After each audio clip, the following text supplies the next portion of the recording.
Hello, we are the Gnawing Root Biters. I'm G, And I'm Ethan.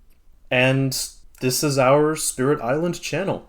We were both recently graduated game design students, and throughout our time at university, we played this game a lot, and we wanted to kind of make this channel because we're not going to stop anytime soon, and we figured we would record our games and just put them out there for other people to enjoy and maybe inspire them to also play this amazing board game. And to kick off the channel, we are going to be looking at all the new spirits for Nature Incarnate, which is the expansion that just came out. G has tested out all the spirits, he's read them pretty thoroughly, and I have purposely been avoiding them, and I know pretty much nothing about these new spirits. So I'm going to give my fresh takes, G's going to give his more seasoned opinions, and we're going to see how these new characters add to the overall universe. By the way, shout out to the makers of this tabletop mod. We've been using it for a very long time and we've seen it grow and evolve. And yeah, thank you to MJ and Iacona for making this mod and inspiring me and Ethan to go out and buy the game just to support the game designers. Because, yeah, once again, I cannot stress how much we love this game. So, These guys did work, absolute work. yeah. So, as Ethan said, I studied the new spirits from Nature Incarnate. I've played at least one or two games with each of them and have a pretty good idea of what they do. And in this video, I'm not going to go over a guide. It's not going to be a guide on how to play them. It's just going to be an overview of when you should play them and what they are capable of. So, without further ado, let's get started. Okay, we're starting with Hearth Vigil. Is that Yeah, how you yeah. pronounce it? Okay. So, what I've noticed with this game is every character kind of plays how they look like for the most part. So, um, the designers have done a really good job with the consistency on gameplay to character, but all I see is a dog deer with like a ring. Like I do not know what's going on here. All right, all right. Um, So you know I'm a lore guy. I love to look at why things exist. And if you look at the lore for Hearth Vigil, he is probably one of the nicest spirits out of all of them. His entire thing is about community and making sure everyone gets along, like making sure that the Dahan are fine. So the reason why it's a dog but he doesn't have eyes, it's because his eyes are he basically has a bunch of eyes and they're all rotating around him and basically keeping a vigil. Um, mm, so yeah, if you remember Eyes Watching Through the Trees, like this guy up here, it's kind of similar to that. They both, I noticed that Eyes have a lot to do with Dahan in terms of like just symbolism. yeah. Just watching out for them. That's what he does. And um, yeah, as you can see by his summary of powers, he has a decent amount of defense and utility. Um, and So I'm not going to rate each spirit just yet, but I will say that this is probably like my third favorite out of the new ones. okay, I know you like playing around Dahan, so kind of I'm not surprised. Oh yeah, I used to main I'm, Thunder Speaker. yeah, I'm under the impression just from the lore that's kind of like Downpour, where like he doesn't like fighting, at least through the lore.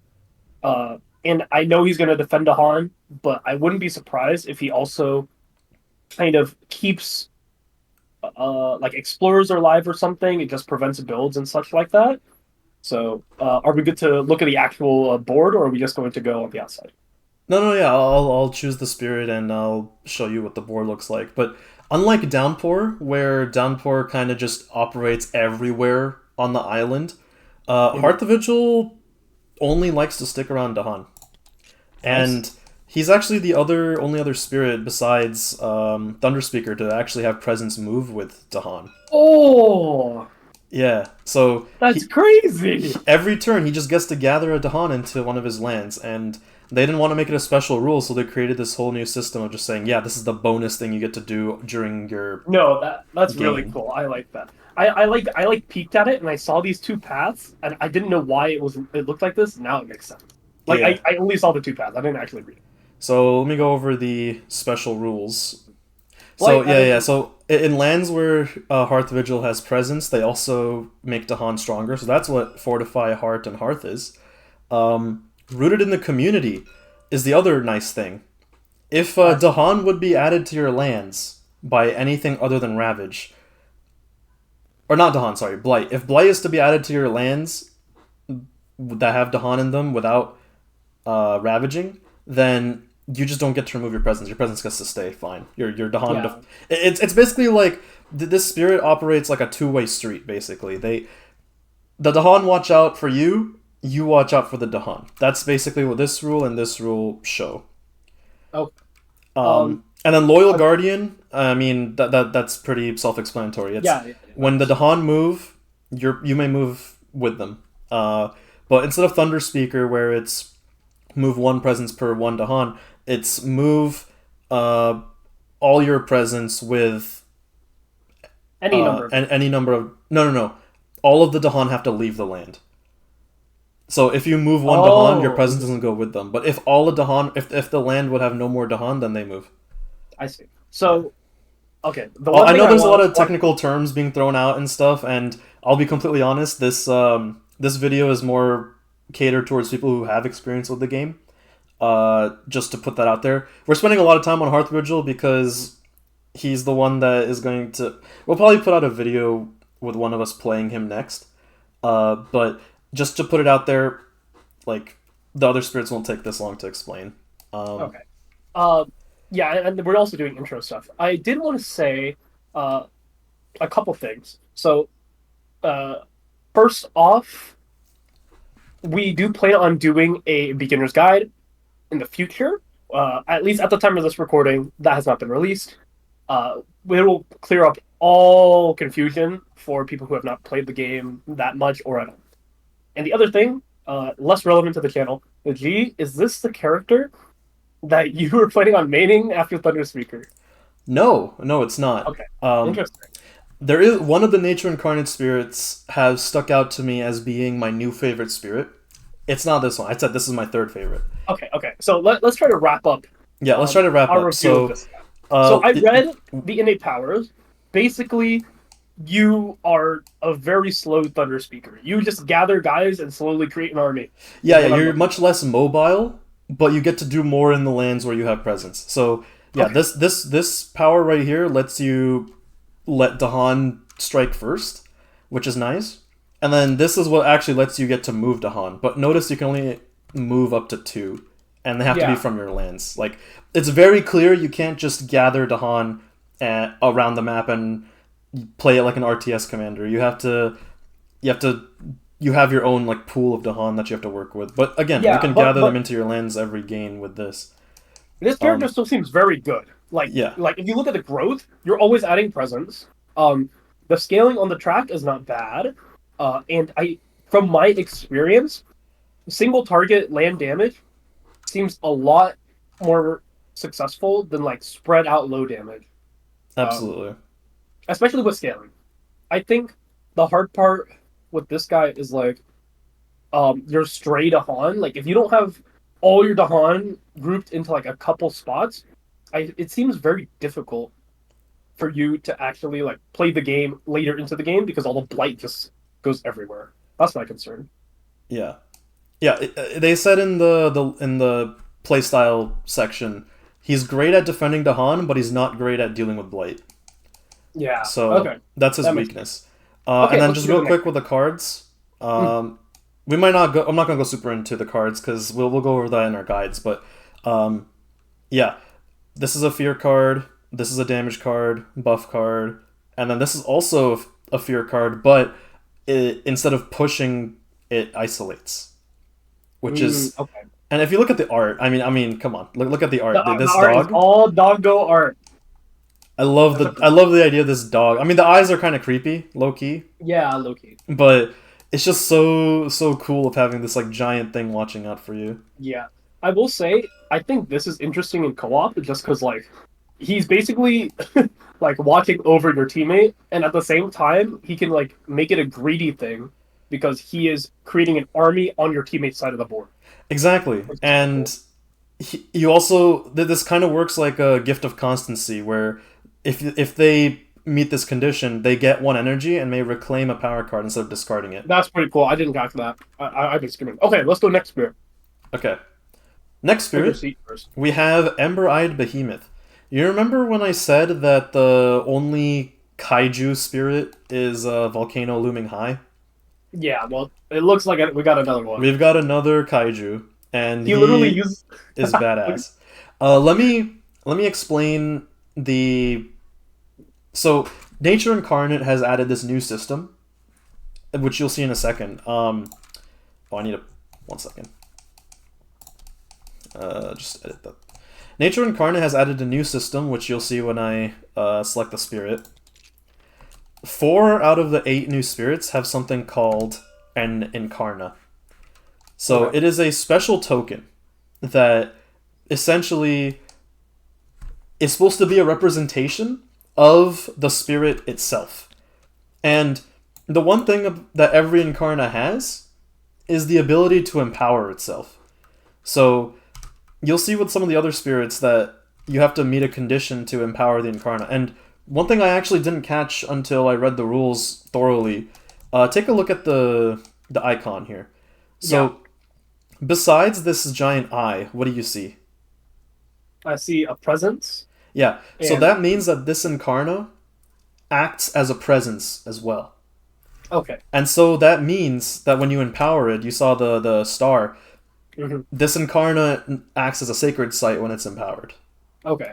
I will say I don't know how I feel about this artistically, and like visually. Like these extra like circles kind of create less visual clarity.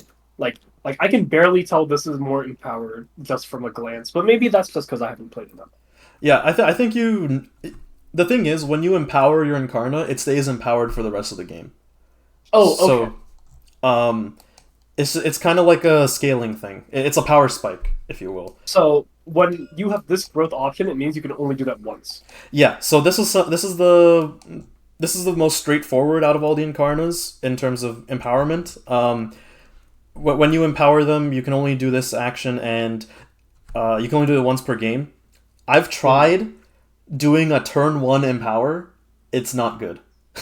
You need to do some setup to like make the empower good, because the way it works is you reclaim all cards that have fire, and if you look at the cards, all the starting cards have fire. So the idea is you want to play at least like 2 or 3 turns of this before you empower. Okay. And My last question regarding this new mechanic: do Incarnate also count as presence? Like if I set Ed, I could move presence. Does that mean I can move Incarnate? yes, Okay. um, I think I'll double check on that, but they do count as presence, and if they are a sacred site, they also count as sacred site. You just have to I look at the understand icon on there. I understand that they count as presence for the range of your cards. I'm just not sure if I'm able to teleport a presence to my partner. Could I teleport an Incarnate? That's where I'm confused. But I guess we'll see that. Yeah, we'll have to check on that, but I would assume so because I mean there are things for specifically moving your Incarna, but Hmm. the way that Ember-Eyed Behemoth works, the way that he plays is like I said, he's a kaiju. His entire strategy is pure unadulterated rampaging. He just loves to stomp around, and you can see that when every turn you get to just move his Incarna. You can push Yeah, it, yeah. you can push it, or you can just teleport it to one of your sacred sites. And I'm looking at the cards. They're all really short range, so it just feels like this guy just wants to go everywhere and wreak havoc. Exactly, exactly. And um, with a lot of these cards, you can see they all have to. They're very aggressive. Yeah. This one basically says, "Get off my land." This one says, "Oh, you're still on my land. Suffer." And this one, you just terrify them. You scare them into not ravaging. It's crazy. It's pretty cool. The last thing on the spirit that I want to talk about. Does this mean it has to be his Incarna, or can it be any Incarna? It has to be. This is the specific icon for the Ember-Eyed Behemoth's Incarna.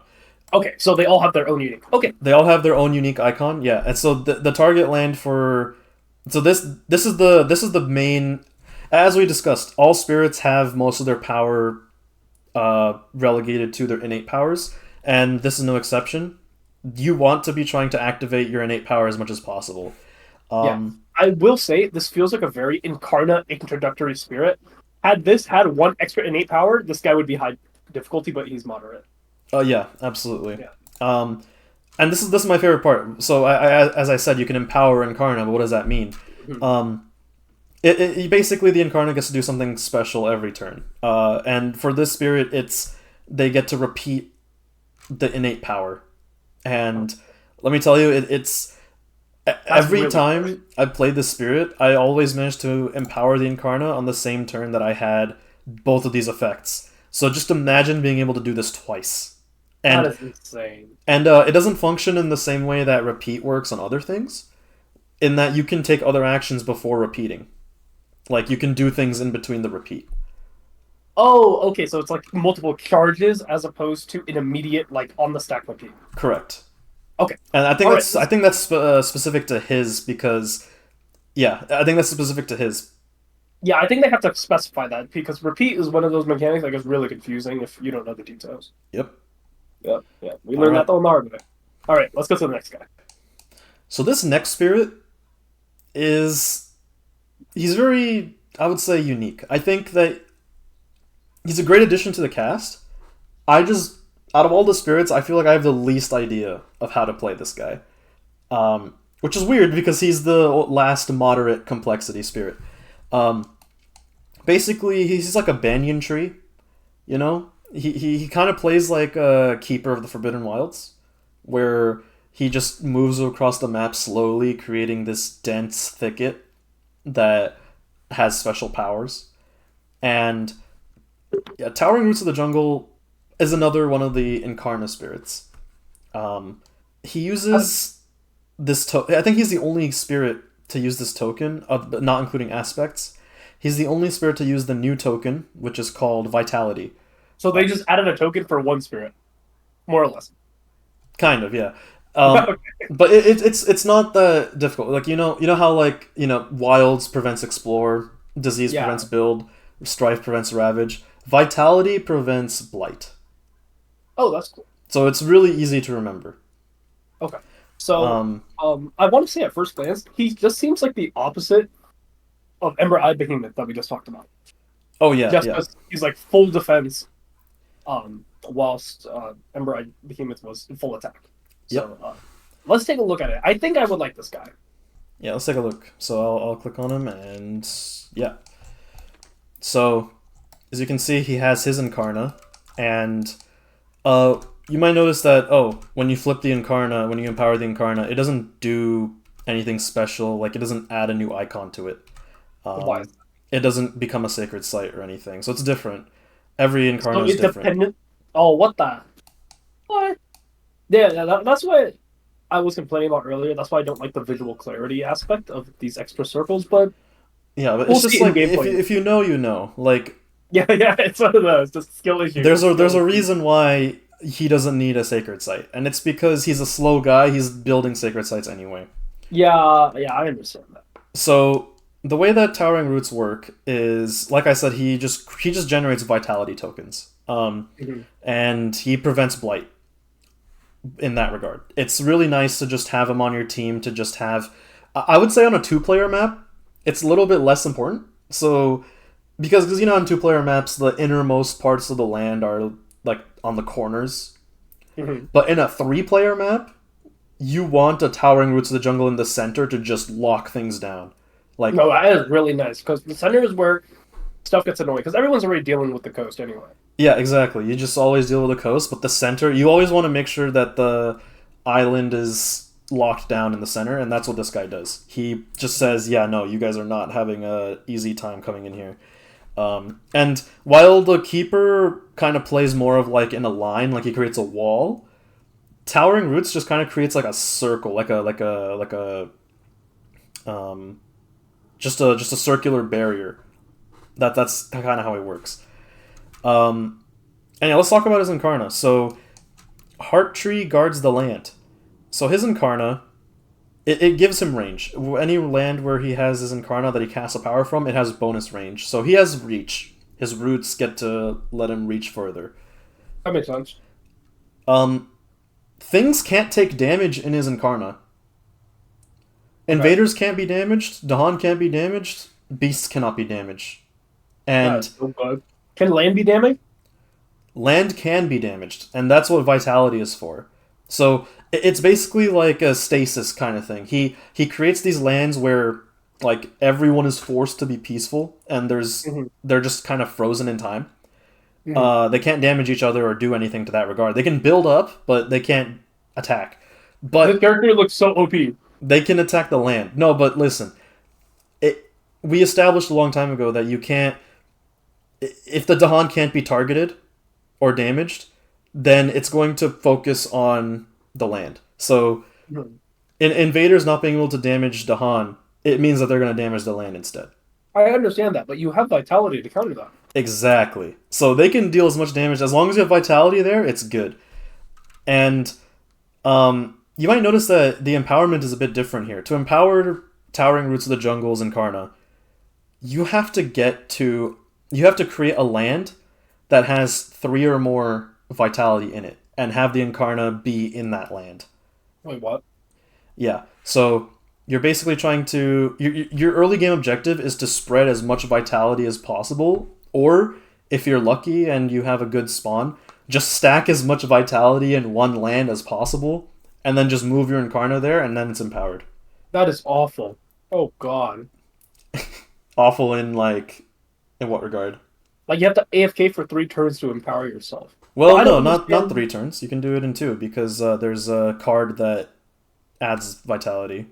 Oh, okay. S- So I didn't catch that. Yeah, So the point being, your reward for getting those 2 3 turns off is the skip build.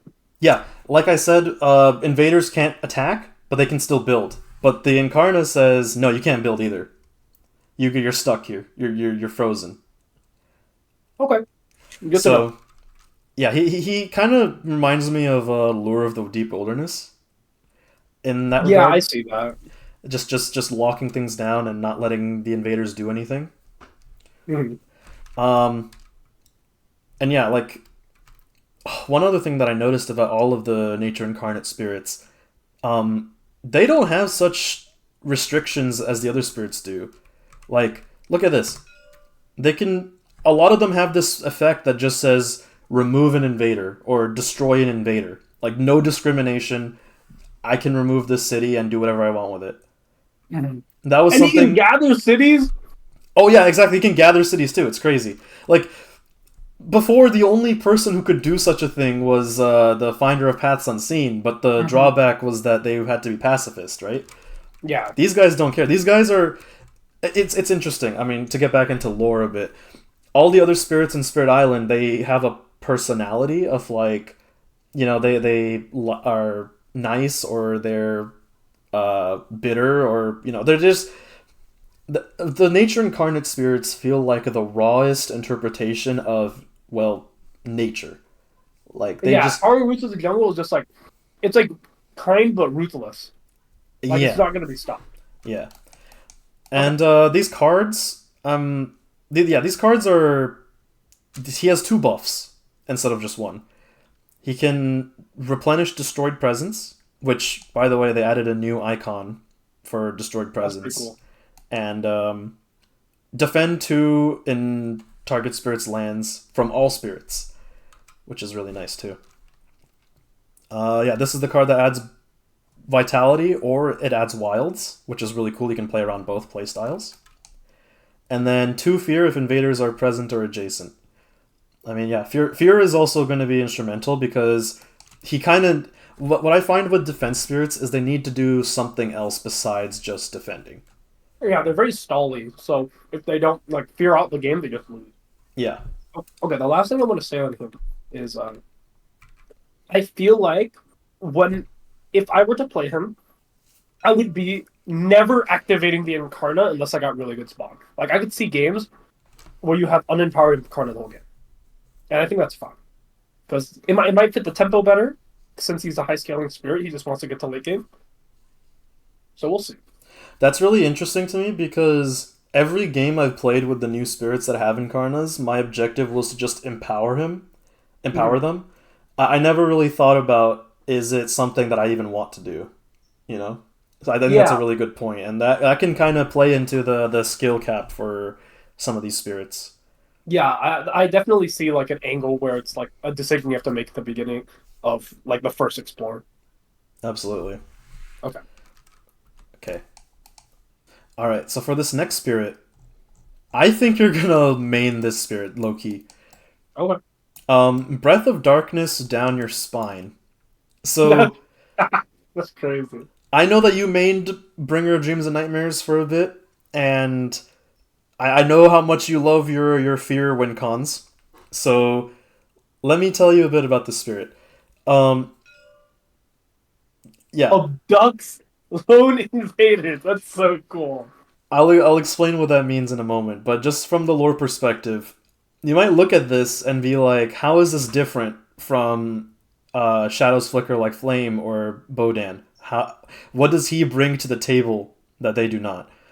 Well, from a lore perspective, he's kind of like the other half of Shadow's Flicker like Flame. If you read this paragraph, it says, many Dahan suspects this may be another form of Shadow's Flicker like Flame. Its whispery voice crackles like fire, among other signs, but keeps cautiously clear of it as it has made no requests of them. So what that means is, you know how Shadow's Flicker like Flame plays around Dahan a lot? Like, a lot of his cards have to do with moving Dahan and stuff.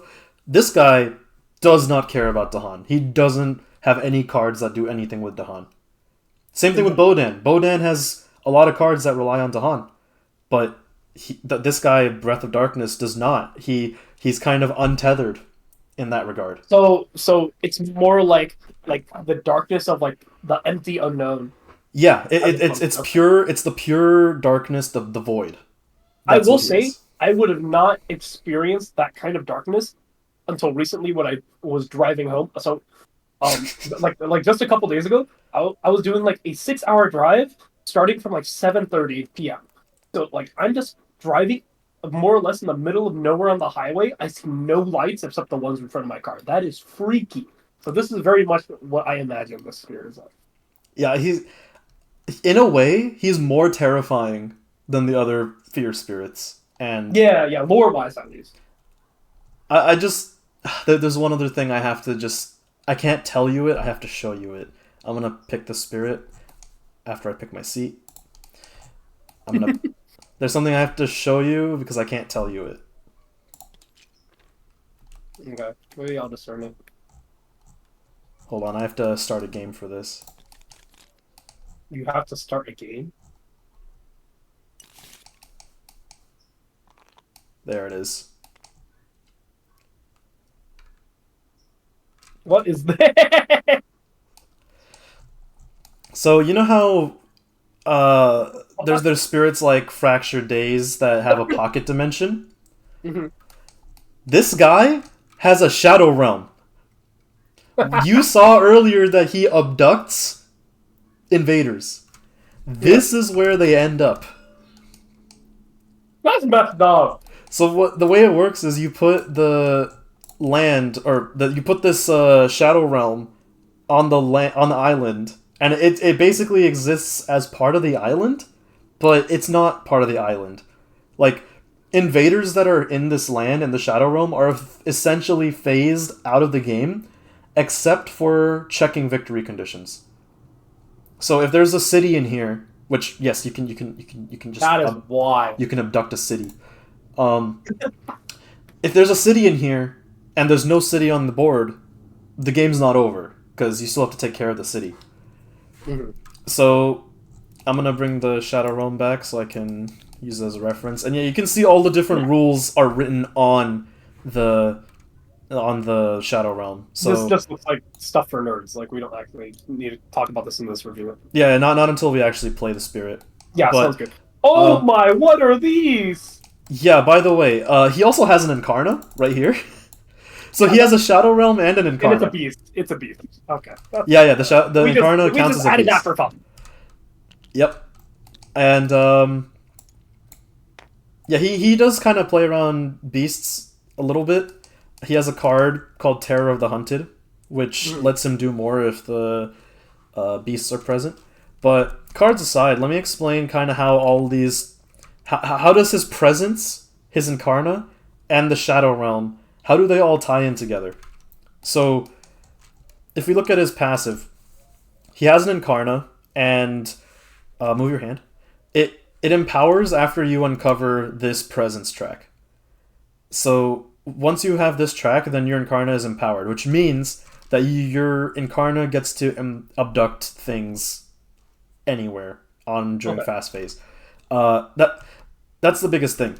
The Incarna is used to send things to the Shadow Realm. That's the Okay. biggest takeaway here. Yeah, that makes sense. Oh, So so to really abduct quick. a piece, Yeah. so this just kind of explains like some nuances about the Shadow Realm. It says the Shadow Realm is not a land, but you can target it with your powers. Like it's not a land, but you can treat it as a land for some very specific things, like land targeting powers and um, board checks. So one thing you might be wondering is this is how you bring them into the Shadow Realm.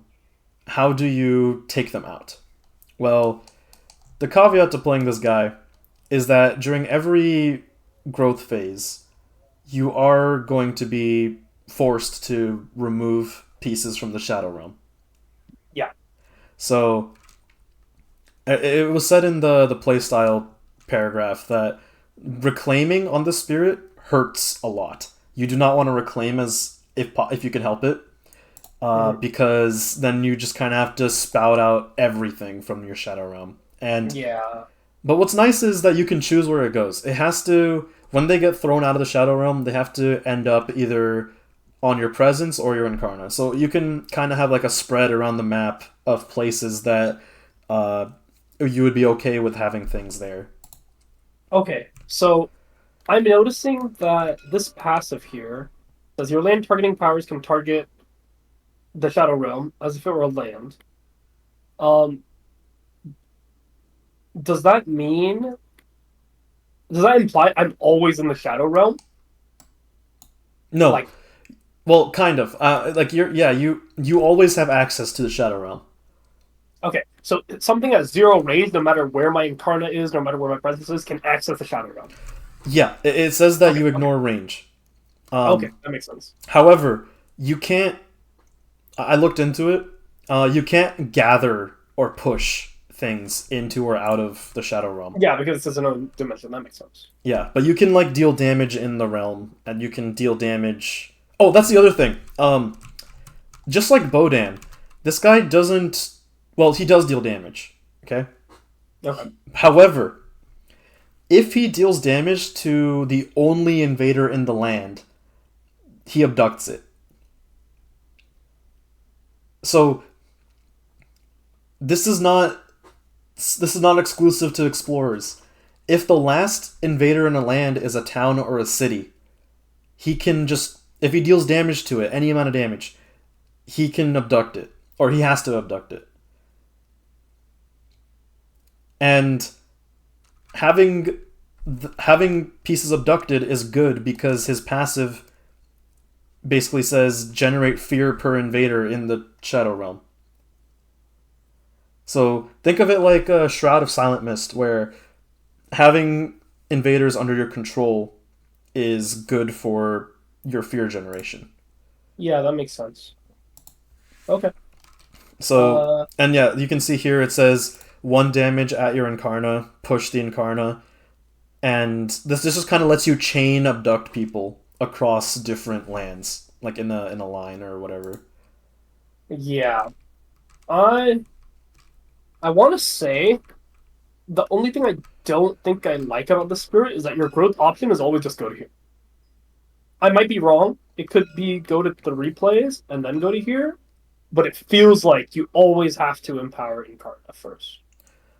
In my experience, having this first and then going up here is the best because Okay. being able to move presence just lets you have more freedom, and it's worth sacrificing a turn of presence getting to. Because again, empowering Incarnate just means you get to abduct more stuff on fast phase. Yeah, yeah. No, what I'm saying is like you can never go to the 3 card play before you empower your Incarnate. Uh, Like, Not necessarily, because you can, if you gain power every turn, then you can. Uh, yeah, if you gain powers every turn with this growth option, then you would have to need 3 powers per turn to get the stronger effects of this. So oh, I see. yeah, like empowering your Incarna, I think, as you've established on the last on Behemoth, is it may not necessarily be uh, what you want to go for. It's kind of something that sits there until you're ready to do it. So maybe it's either game or playstyle dependent, depending on like the difficulty levels and the situation that your growth is on. Yeah, like Uh, if you want more control, you definitely want to empower. But if you just want to play like for damage or defense even, then I think you play for this. So mhm. So 2 things before like my last real thoughts. One, the reason that I even initially said this is it feels like this Incarnate in power is so much stronger than Tauren Roots of the Jungle. But I do understand that I could see the 3 card play strategy being really useful with those extra elements. And the other thing that I thought was really cool, we learned that downgrading removes an explorer. I did not know that. yes, it's finally something that has been clarified that downgrading removes explorers. That is really cool. I don't think there's a card printed that actually did that, but it is cool that it's clarified. Yeah, That's really good. I'm very happy with that. That they put it in the rules for Nature Incarnate, so it's just how it works now. Uh, Okay. which is nice because I thought downgrading was useless. I thought an explorer could not be downgraded to an I thought the explorer same thing. or to nothing, but now it is. And this is actually like I said, these powers are very important for the spirit. Like you want moon as much as possible. You want Mhm. air. You want beast because being able to proc these every turn is It's what's gonna so let good. you. It looks so good. It's what's gonna let you play optimally every time. Yeah, that makes sense. Okay, let's go to the next guy. All right.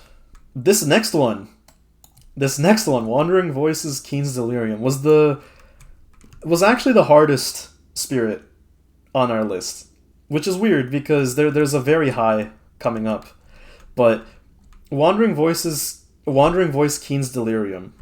I really like the lore and how they explain what this spirit is. Um, he's basically kind of not the offspring, but the current incarnation of the spirit of death. Ages ago, Mm. calls all living things to die was a great and respected spirit until it decided to test its limits. And when it did, it occasionally brings death into its song, but now it just kind of causes derangement. They've managed to create a spirit that is all about confusion. They just you just confuse your opponents, and wherever you are and in the lands around you, you're just causing chaos.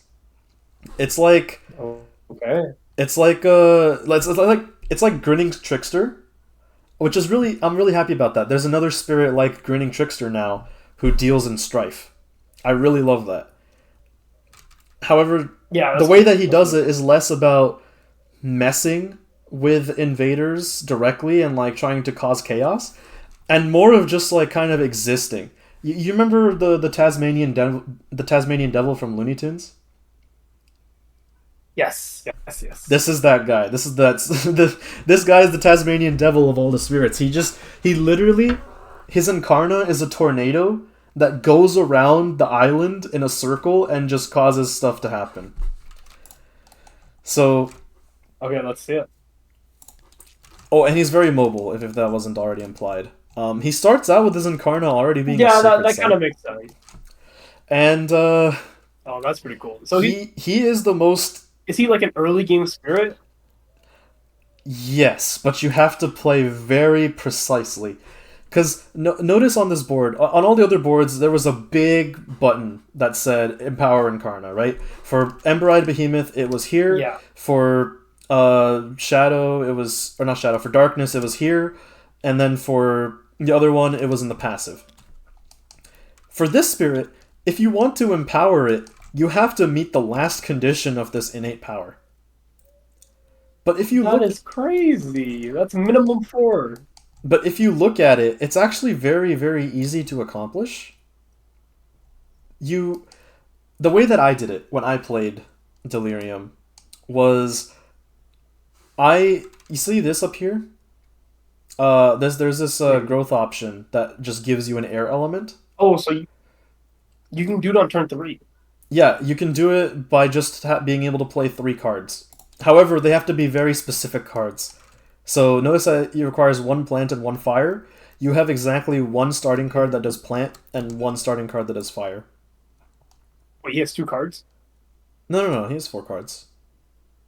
But... I don't see the others. Wait, you don't see the cards? Oh, whatever. Yeah, table... Oh, there we go. Yeah, tabletop bug. Yeah, this card is plant, this card is fire. So that's how you proc the innate there. And what does Empowering the Incarnate do? Well, it basically makes it so that whatever land the Incarnate's in is isolated. Which, there's no other spirit that has an isolate that just moves around the island. You know what I mean? Yeah, that's the niche that this spirit fulfills. But there's a lot of it. As much as his spirit is very mobile, like you can see here from Inscrutable Journeying, you get to push him a lot. Yeah, that's kind of all he does. Whenever he pushes onto a land, that an invader on that land gets a strife. That's his special rule. Okay. When your actions move to a land with invaders, add a strife to the destination land. And the other... when you add a strife to an explorer or a town, you just push it. So you have insane control. I can see why this character's hard. Yeah, exactly. That's what I'm saying. This guy is just a tornado. He's a Tasmanian devil. He's just going around and just messing things up. Yeah, and it's very odd because I'm seeing a lot more moon on this board, but all your damage comes from sun. Yes, and that's... Again, that's what makes him hard. There's a lot of different elemental requirements he has. I mean, his starting cards have sun, but it's just generally kind of hard to find cards that have both sun and moon and these elements. Yeah, well, I think it's mostly sun, moon, air because you already fulfilled those element requirements. But I still understand. This looks difficult. Yeah. And as if that wasn't already enough complexity, there's one more thing about the spirit that actually, I think, makes him a higher skill floor. That being? So in lands with or adjacent to your Incarna, if Strife is present, then Dahan don't attack in Ravage. That's so bad. So you cause chaos in a land and you strife it up, but you also have to be nowhere near that land in order for the strife to actually do anything. Like, that is awful. That is absolutely awful. The idea is that you cause confusion, and then you have to leave for that land to do what it was supposed to be doing. Like, all the invaders and all the Dahan, they wake up from their vertigo and they're just looking at each other like, huh? Ah! Like, you know what I mean? Oh, man.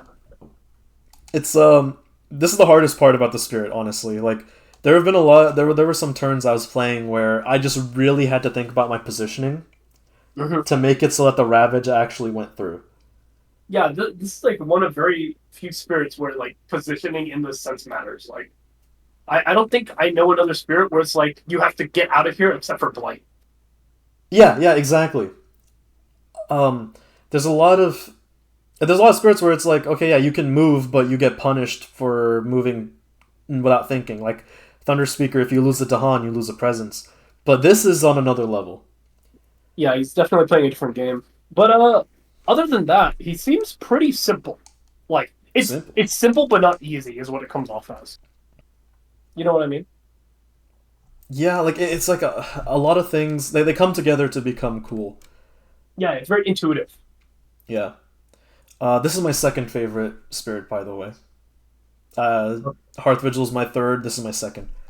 Okay. Oh, I'm gonna gamble your favorite is Dance Up Earthquake. We'll see. we'll see. Uh, just one more thing that I wanted to point out about this spirit that I thought was really cool and we've never seen before. Look at this card, Turmoil's Touch. Turmoil's Touch. Target spirit may either pay one energy or discard a power card to take a minor power into their discard. That's a lot of really weird mechanics that's never been. So okay, I'll simplify it. No, I understand what it's saying. Don't get me wrong. I understand what it's saying. But I think it's like There's a new mechanic. interesting. There's a new mechanic in this card that we've never seen before. It's not gain a minor power. It's take a minor power. Wait, What you do is you just grab the top card from the minor power deck and you put it in your discard. Dude, I made up this mechanic for the group project. I cannot believe they did the same thing. That is so cool. Yeah. It's great. And yeah, putting it in your discard is probably the coolest thing because it's like you're not going to be set up for next turn, but you're set up for whenever you reclaim.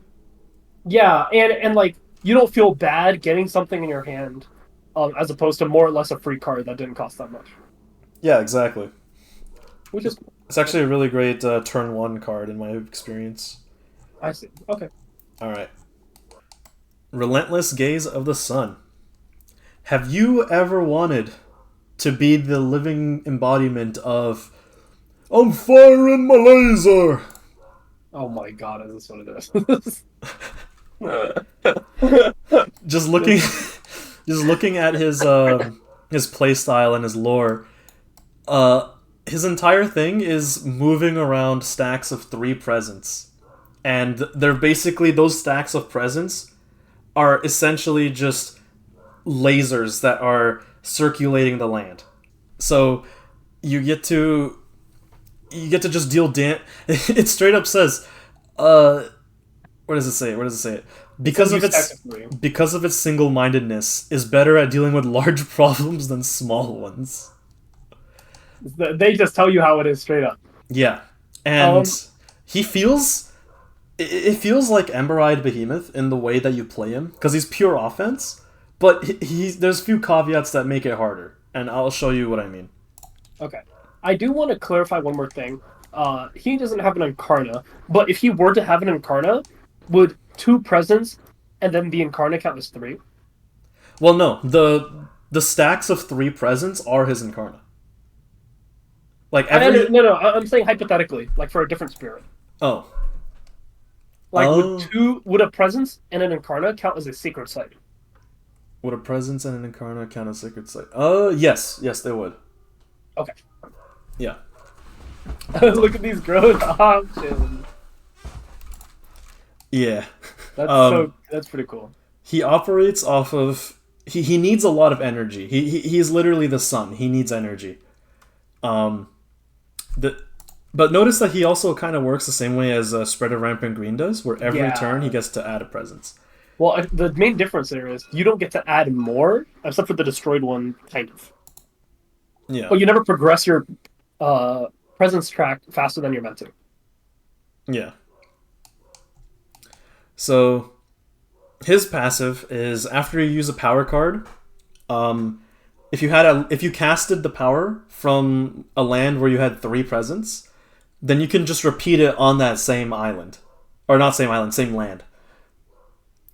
So it's like you have to it's like remember in Hellcard I forgot what the mechanic was, but it's like you could play the card again, but it costs 1 more energy. Mm-hmm. It's like that. So on a turn, you can repeat the card, but it costs more. And then I want to draw attention to this card right here.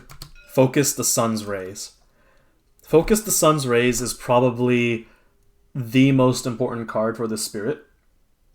Because it's what the first of all, it's zero cost because you're meant to play this card multiple times, and each time costs more and more. So, focus the Sun's Rays.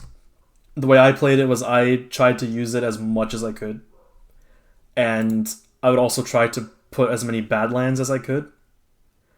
But in the early turns, you just kind of want to go for the lands that have the most invaders in them. Mm-hmm. I honestly, in my experience, I feel like this spirit has like the least amount of coherency in the way that their cards synergize with each other. Yeah. But the innates are pretty dope. This innate just says that this is just more damage. Straight up. It's just more damage. And then this one, I like this one because it's very off-putting. It's very like in the lore, it says that he is considering changing into becoming a more, benevolent spirit. He's saying, perhaps I should work with some spirits and humans rather than indulging in indiscriminate destruction. And that's kind of the option that it opens up for this guy. It almost feels like these cards don't synergize as well with each other because he wants you to try new things. He wants you to experiment and take risks with getting power cards that don't have the elements you're looking for to get these ones. And so I think that's really cool. It's like they created a spirit that has an inner turmoil in mechanics, which is fantastic. Because you look at this, it's water plant. So bad design was intentional design, is what you're telling me. Exactly, and I think it's cool. I think it's really cool. It's like funny that it's that way, but I think it's not perfect. And I don't like playing this spirit. I'll say that. But it's in my head. It's like that's had to have been what they were going for. Yeah. The only thing is you don't have Earth because you are the sun. So like you don't dive into the area that you literally cannot capably do. But everything else you can affect, and that makes sense. Yeah, absolutely. Okay. Not much else to say about this guy. I mean, he's high complexity just because you always have to make sure you're casting from the right place and you're moving your presence properly. But other than that, your draft is really intentional. Yeah. But there's no Incarnate. There's no needing to empower, so it's pretty simple, all things considered. Yeah, sounds good. All right. There's only 2 spirits left, and one of these is my favorite in the entire game currently. And I'll tell you right now, it's not Dances of Earthquakes. It's this guy. Wounded Waters Bleeding. I missed. I love this guy. And I'm going to go on a bit of a tangent, if you'll humor me. I'm going to read the lore. The lore, he has the best lore.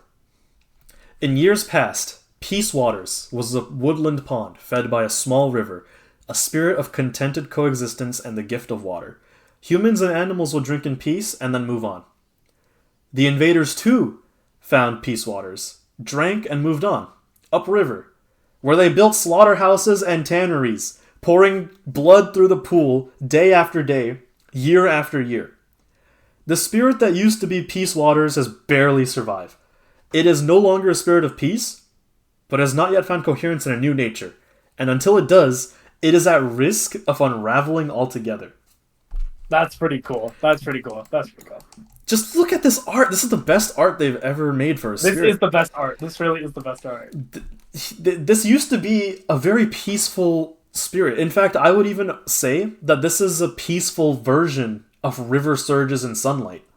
This is the homie that none of the other spirits really thought could do anything. Because it was like, oh yeah, this guy's super peaceful. He's super nice. But the invaders took advantage of that. And you can see that there's blood now. There's blood in the Peace Waters.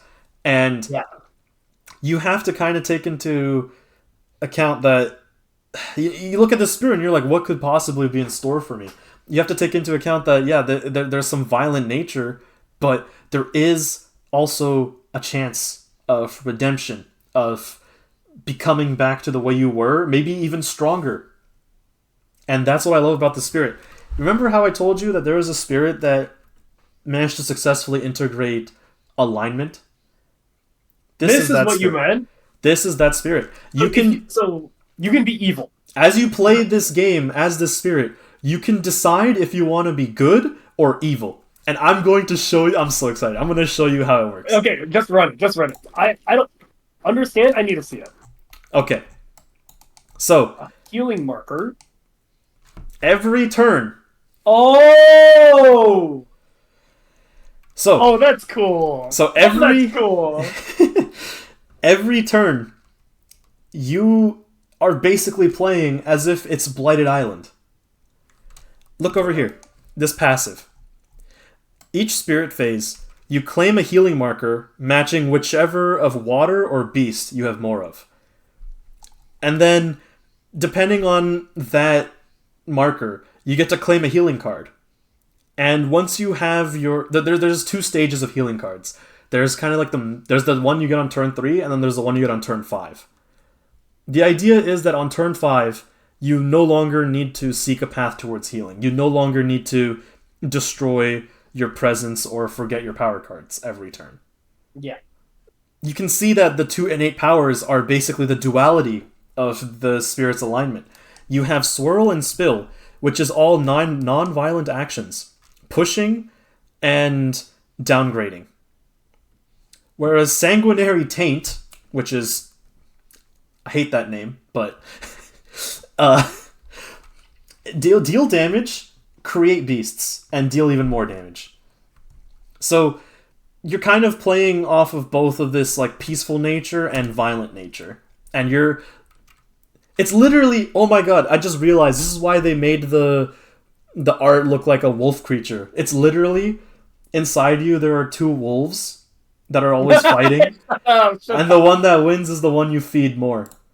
Oh my god, that's crazy. Let me show you what the healing cards are, because this is completely new. I'm actually hold on. I'm gonna start a game so I can clear those buttons, and then I'm going to draw you this diagram. Can you move your hand? Yes. Okay. Just give me a second. I'll edit through this if I have to. But essentially, you start out the game on turn 1 like this. Okay? Okay. And let's say for 3 turns, you claim beast healing markers, and you end up with this healing card. And if you look at this healing card, it makes it so that whenever you add or move beasts, you deal damage in that land. And then if you move Dahan, you also deal damage. So it's not just you are being more violent, you're making everything around you become more violent too. You're making the Dahan violent, you're making the beasts violent. Okay. And then if you continue down this path, if you continue to claim more beast healing markers, then waters will taste of ruin. You are now full-fledged into this murderous, violent spirit. You gather beasts, you inflict fear, you make people fight each other, and you've just gone off the rails. You're irredeemable at this point. You know what you are now. You're a killing machine. Okay. Now, let's say you wanted to go water instead. So let's say you claim your water healing markers. Serene Waters. When you move invaders into your land, or move Dahan into a land with invaders, those invaders get downgraded. You're not damaging them. You're not causing any conflict. You're just telling everyone to calm down. And you're downgrading them. It's complete polar opposite of this card. You're playing a pacifist here. Yeah, that makes sense. Then you go to Waters Renew if you keep going for the water markers. And now you're basically playing a stronger version of what you were before. You're not only able to downgrade invaders, but you're also able to mobilize the Dahan more and you can even add beasts if you would like. And you might look at this and you might be thinking, huh, why does the tier 2 healing card allow me to add beasts here? Or why does the tier 2 healing card here allow me to push stuff? Well, there's one other thing that you might have noticed. You see the requirements for these healing cards? It says that you need to have majority healing markers to claim that.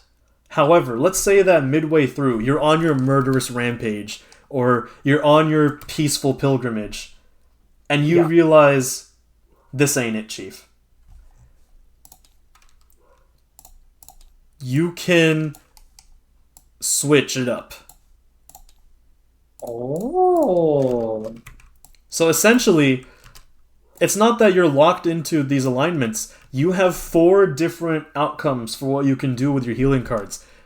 You can be the peaceful spirit that works with beasts and does damage with them. You can be the murderous spirit that also weakens people by downgrading them.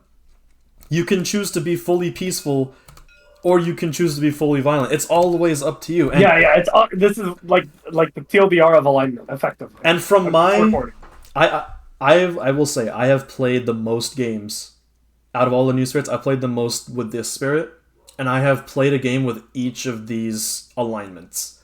And you want to know what conclusion I found? What? They're all equally viable. No way, really? If you want to play like a more aggressive, fast-paced game, like you do with Sharp Fangs, like if you have full damage, right? If you're playing with a spirit that uses a lot of beasts or Dahan, then you can play with this. Or if you're playing with a spirit like a defensive spirit, or if you're playing with a spirit that has a lot of like board control, you can do this. Or you can even mix it up with however you see fit. My favorite combination is this one. Serene Waters Taste of Ruin. So I think Serene Waters into Waters Renew is cool. I think Roiling Waters into Waters Taste of Ruin is cool. I think Roiling Waters into Waters Renew is kind of undertuned, but this one feels like my favorite, and if I can, I would go for it every game, but it obviously is going to depend on what kind of game we're playing. Mm-hmm. So, okay, my last question regarding the spirit. And then I have a comment that I want to make. Okay. Do these markers count as elements? No, they don't count as elements. They are healing markers so that they operate. They only represent the alignment. They represent your alignment, yeah. And the way it works is like, you have your... Why is the board weird? What? Hold on, I think there's a bug. Oh yeah, this happens if you load the card before you... Or load the game before you load the card, but it's okay. Yeah, that's what happened. Yeah, you can track it with this. I see. Yeah, and you notice this is how it's possible to do like the mixed alignments, because 5 but 3. So like with this, you would get the cutoff is like here. You would get water here, but then you would get beasts here. It's really cool. And finally, just look at his cards. 2 of his cards have both water and beast, and then they have one specific beast card that is just evil, and then they have one beast card or one water card that is just pure like control, pure pacifism. So also I just realized. So can you go like full one alignment on turn 2? Oh no. There's a requirement. It says you must claim at least 3 total healing markers. So these are okay. Yeah, these are all going to be turn 3, and these are all going to be turn. So he's 5. one of the only like very explicit like scaling through like adaptation. Like some people scale like part of the reason that I really like Starlight is it's because you're scaling with the amount of cards you're doing, and you're like unlocking your abilities. This is like literally unlocking your ability. Yeah. Except you're specified. Is there a time in which you could ever reach these before they get replaced and they're still useful? Yes, it is possible. One of the Your very first presence track actually lets you turn the tables a bit, as you can get to decide if you want to create a water token or an animal token. And these don't get replaced until turn 5, right? Okay, so if you go for card possible. plays, if you go for card plays and you have one of those, and someone gives you elemental boon or something, then it's possible to hit all these. But you don't necessarily even need to. There's no rush, because one thing about Water's Taste of Ruin is that this power replaces Swirl and Spill.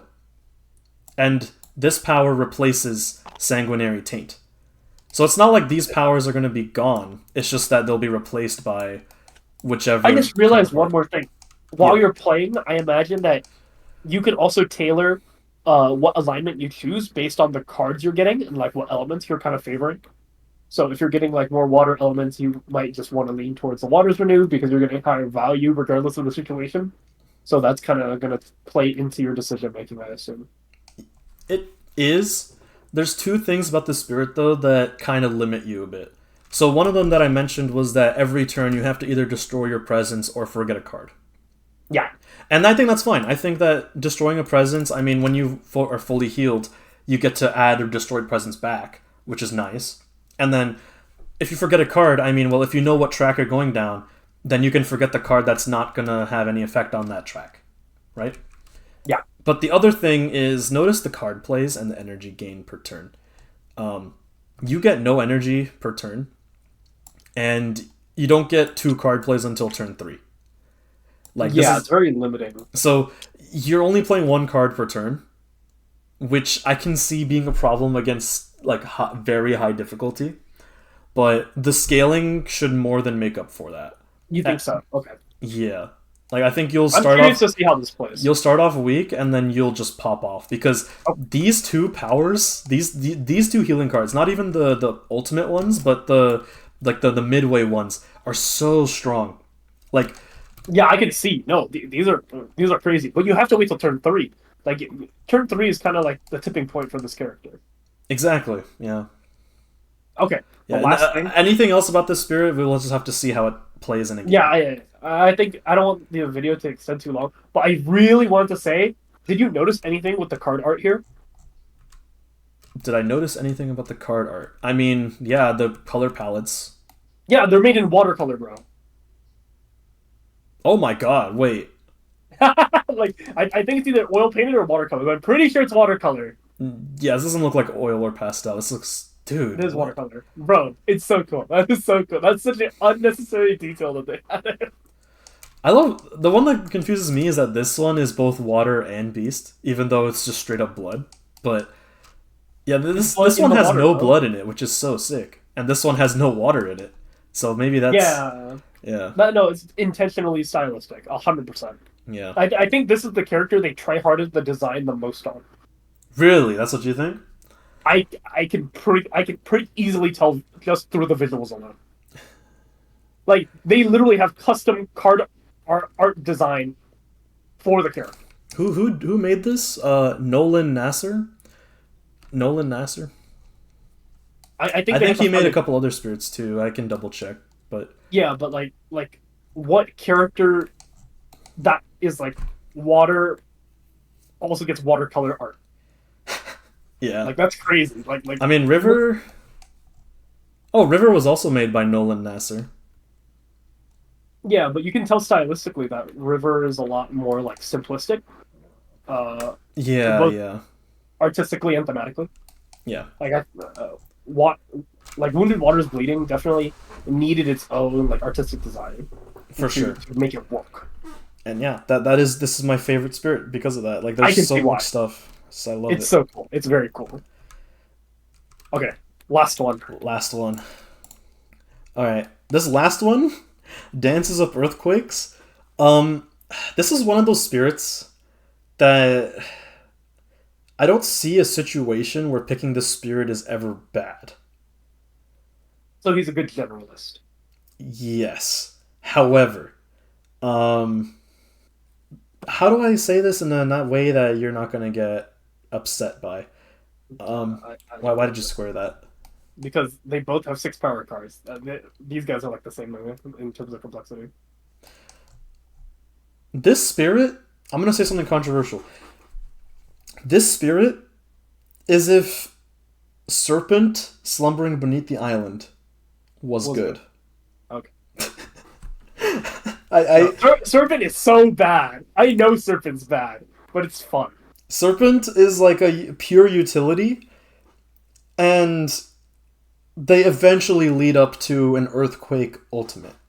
Dude, every time you get the ultimate, you would have won by then with any other spirit. And usually the ultimate doesn't even close out the game. Well, I should tell you that this guy also needs a bit of setup to work. Let's just choose the spirit, and you'll see. Okay, pick a worse seat. Yeah, pick a seat. Not a good. All right. Here goes. All right, 6 cards. I'm gonna start the game so that we can get the full stuff. All right. Impend, script, and info. Is that also part of the character? Yes, it is. The maker No. the maker of this mod. Here, don't click on it. Don't click on it. Let me explain it. The maker of this mod had to create a custom script for this character called Impend a Card. Do you know what impend means? Or something that's impending? Do you know what that means? Like it's coming up. So, the way this guy works is every turn he can play cards normally, or he can play them, he can impend a card, and that means that instead of paying 4 energy to play a 4-cost card, you play that 4-cost card and it comes up in 4 turns. What the? What if I play a 0 cost? You can't. Yeah, I don't think you can. I think if you play a 0 cost, it's just you can't impend a 0 cost card 0 turns into the future. That's just you would be playing that card right now. Okay, I see. But yeah, you basically play cards in the future and you wait for them to come up.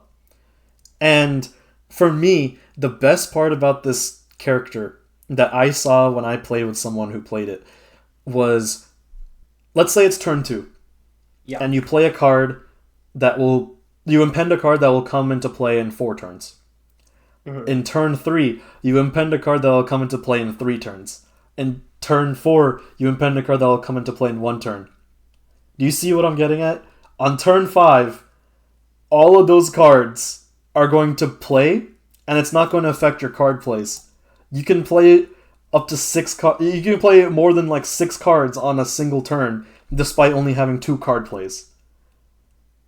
I see. You're just thinking into the future, and you're thinking, okay, I want to play this card, but I don't want to play it now. But the cost is really high. I'll impend it and play it in the future. Mm-hmm. And as if that alone wasn't enough, they have this special thing called Quake tokens, which essentially marks a land as a land that can suffer earthquakes. This is literally Serpent. You spend the entire game building up a fault line of Quake tokens, and then you just deal damage in all lands that have Quake tokens. And notice that these innates are not just limited by elements; they're also limited by the number of cards that you can play, that you have. And I'm guessing the card plays includes impending. Not impending, but cards that were impending and are being played this turn. Okay, yeah, that's what I thought. Yeah. So the real complexity of the spirit just comes from the fact that you just have to think so many turns ahead, and also manage this resource of Quake tokens. Yeah, that's stupid. this is the only character that's like, this is just dumb. but thematically very appropriate. Don't get me wrong. Yeah. I just do not want to. I have no will to play this character. Absolutely not. Let me tell you, I played this character, and the entire time I was playing the character, I was just thinking, man, I'm doing this wrong. I feel like I'm doing this wrong. I feel like I'm not playing as well as I could be. And then I just won. Like, I think it was like turn 6, and I had 5 cards that just impended, or finished impending, and were in play. And all their effects together were just like, oh, hey, I destroyed all the cities and towns. So this is what you mean by Serpent. Like, you're building up to an ultimate, you get this big effect off at the cost of all your early game, and then you just win. Well, the thing But the is, though, your early game is still really good, because unlike Serpent, you still have agency. Yeah, no, this guy has 6 cards and 2 card plays on the bat. Yeah. Why does it say energy/turn? So remember when I said that it's per turn? It's a bit more complicated than that. This is how much energy you gain per turn. This is how much energy your impending cards go up per turn. So if you notice over here, this growth option right here, 2 energy per turn on impending cards. So this just means that cards will impend twice as fast. Okay. That makes sense. So the way that I played it was I just tried to rush this because I was like, oh, I can play so many power cards with this. Or just so many high cost cards. I feel like the optimal play is like you go here, you get +1 impending, you impend like a ton of cards, get the 3 card play, and then you just ult. Well, you don't even need the 3 card. I think what you want to do is you want to. I mean, you can go for playing cards traditionally, but I'll be completely honest. Being able to impend 2 cards per turn, in addition to this, it's a lot of cards. Oh, like so you'll have too many cards impending. Like you don't get enough card. Yeah. Now, the last thing is sometimes you just get bad RNG, and you just get cards with insane energy costs, and it's just really hard to sync them up the way you want them to. That's what this growth option is for. You can add or subtract the time on impending cards to make them sync up better. So let's say that you have let's say you have 2 cards that are impending, and one of them is 2 out of 4, and one of them is 2 out of 3. You can add 1 to the one that's 2 out of 4 to make it 3 out of 4, and then next turn they play together, as opposed to... Yeah, I see that. Yeah, so this gives you control, and on top of that you get to reclaim 1, which is just... On a character that needs cards, being able to reclaim 1 is just huge. Yeah, I'm noticing it's very rare, but like of all these growth options, you are gaining a card. Yes. Like it's in your hand. And in some way. Oh, and this one's just insane. Like, yeah, no, that's really cool. Yeah, you're always either gaining a card or adding presence or both. Yeah, that's pretty good. Honestly, I know you say you don't want to play this guy right now, but I think you will like it when you play it because it's hilarious. It's a fantasy. Like it's definitely a funny guy. Like you are going to do absolutely nothing early game, and then one turn is just gonna be like, oh yeah, by the way, guys, we won. It's just like Serpent. It's literally Serpent. It's Serpent with a different feel. Like mechanically different feel. I think the play pattern is going to be similar. Yep. I said a little more active. Pretty much. Yeah, Serpent's play pattern is pretty poo poo. It's pretty bad. God, I wish Serpent was playable. Oh, speaking of playable, as far as solo play goes, I'm just gonna put this out there. I think that all 8 of these new spirits are almost too good for solo play. Like, I think that power creep is an issue for solo play. But for co-op play, I think that all of these spirits make for a great addition to the cast. Yeah, and I think that is the best thing about this game. It has never encouraged solo play. You always get more playing duo or more. Absolutely.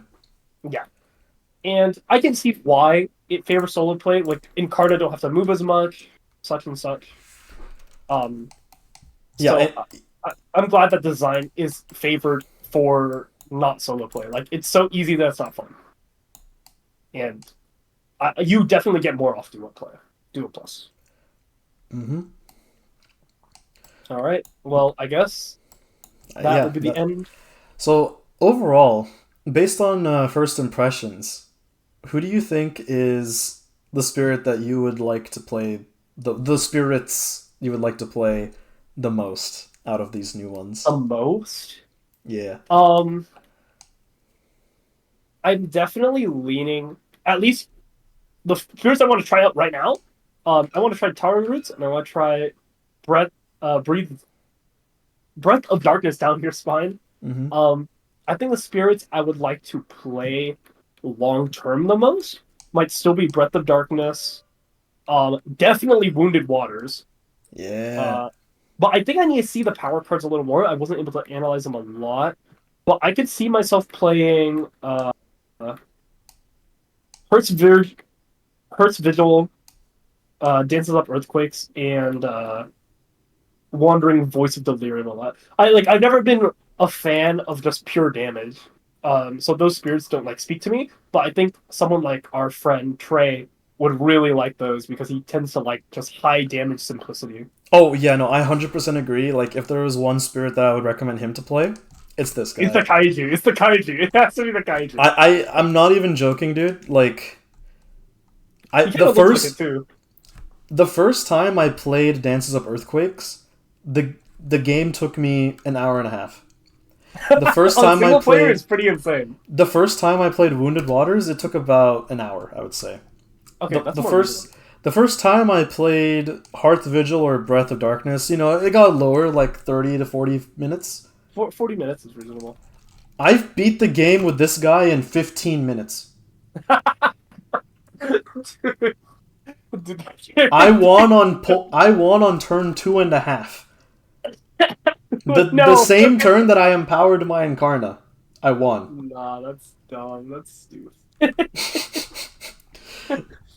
Uh, Kids. That's funny. You want it like fast or something? I won on slow, Okay, that's like 3 turns. Almost going to basically. turn 4. Yeah, that's basically it. Okay. Well, I think that's a good way to wrap this first video. How do you feel? I'm feeling pretty good. I think we may have spent a lot of time on some spirits, but I think we just had more to say about them. Like, Yeah, I think having the fresh perspective feels really good because I know what this game wants to do, and I know what good design looks like for the most part. So I want to say that overall they did really good with the flavor of this expansion. Like flavor is the whole name of this game. Um, at least for this expansion. And I haven't played, so I don't know mechanics, but I can tell a couple of these mechanics are really out of the box and creative, and they will probably give a different feeling. yeah. Uh, Sun might seem a little bit like the volcano, but that's just the first impression. I guess we'll see. Well, he's not as mobile, or the volcano's not as mobile as Sun is. Yeah, that's true. That's true. Yeah. Uh, I think and overall, as far as how I'm feeling about this expansion, I love it. I love all the new stuff they added, and I know we're a bit late. They created this expansion a few months back, and I just needed time to hype myself up for it, and now we're there. Now we're here. So yeah. I think we burnt ourselves out playing just the non-expansion, and then right after the expansion came out, and we yeah, were like, "We'll play it later." It's later. dude, It's officially later. we played the hell out of these top spirits up here. I The really like Mud Badger. Oh my god. Mud Badger is the goat. He's the hardest low complexity spirit in my opinion. Absolutely. Yes.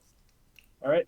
Okay. Well, Well, yeah. I think let's wrap up the video. Once yeah, that's again, fine. if you've made it this far, thank you for watching. We are the Gnawing Root Biters, and we just got here. We're not going anywhere anytime soon. So look forward to more Spirit Island games and more discussions of the game's design and maybe some guides in the future. Yeah, Thank hope you to for see you guys watching, soon. and we hope to see you soon.